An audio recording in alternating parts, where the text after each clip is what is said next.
If one takes Highway 140 towards Yosemite, this is the view of the foothills that drop into the Merced River valley. A view of a man-made structure on top of a rock along the way. At El Portal there was this large monolith, and the river along the way, the Merced. As we get into the valley on 140, we are at the bottom of the Cascades, a feature that's on 120 that's very interesting, and goes all the way down to the valley. Just a little bit of rock formation along the way.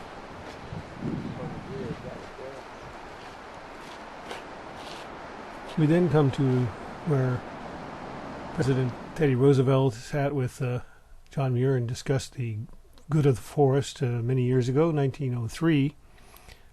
This is the little stream that's in that area and marsh, with some goldenrod on your left and some other kind of flower on the right.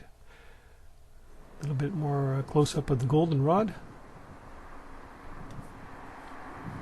and the flowers that are common apparently in late July. In early June it was lupin, and then later in the year it's this flower that apparently tolerates the higher heat and the dryness. Another view of the meadow with a slide in the background from the granite cliffs. A view of this interesting flower again with the goldenrod in the background.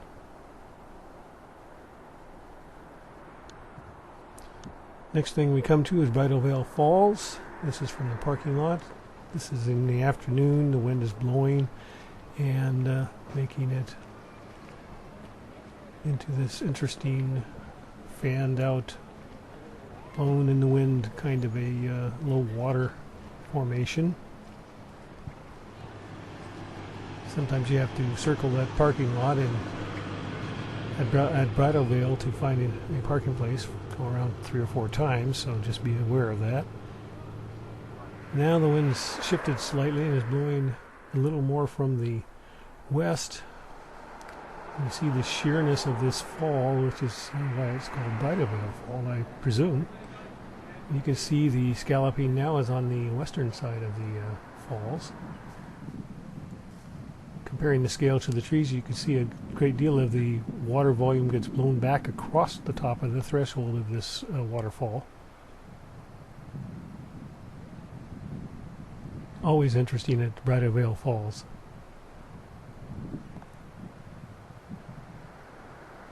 I personally like the falls when the water is relatively low, because you get these interesting things happening.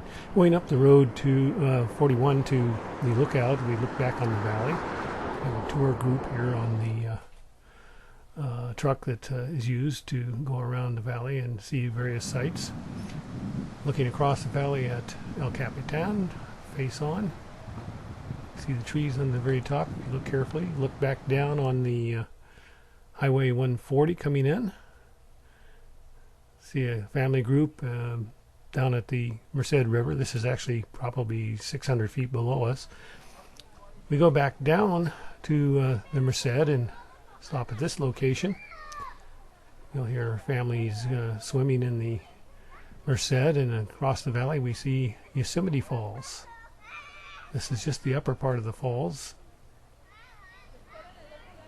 above the treetops.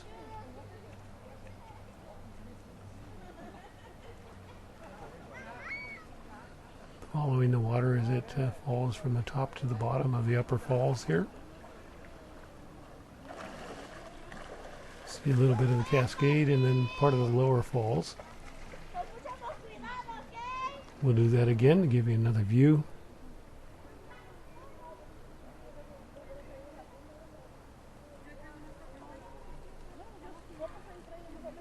This is in darkness at this particular time, but a few minutes later we get the sun on the face of the cliff, and we see this view. You see the, I think it's called the arrow or arrowhead formation on the right there, and the falls on the left coming down. Again, you see the turn there and the falls, lower part of the falls going down. I got a duck in the Merced in front of us while we were taking these shots, so I took his picture. Got a family going by in one of the rafts that can be rented in the valley. Some of the lichens on the trees. Colorful. Then as we head back to our car, out in the meadow there's a mule deer munching on the grass. As she turns, you'll see the reason they call it a mule deer is still photo shows it a little bit better, mule-shaped head. The traditional view on the path going up to Yosemite Falls shows the upper falls, the Cascade in the middle, and the lower falls. Got a working helicopter going somewhere, doing something, who knows what. We heard sirens earlier, and I think that possibly whatever that was about, it might have been a fire or something. Lastly, we see the lower falls and people on the rocks to give it a sense of scale. Yosemite Valley, late July 2009.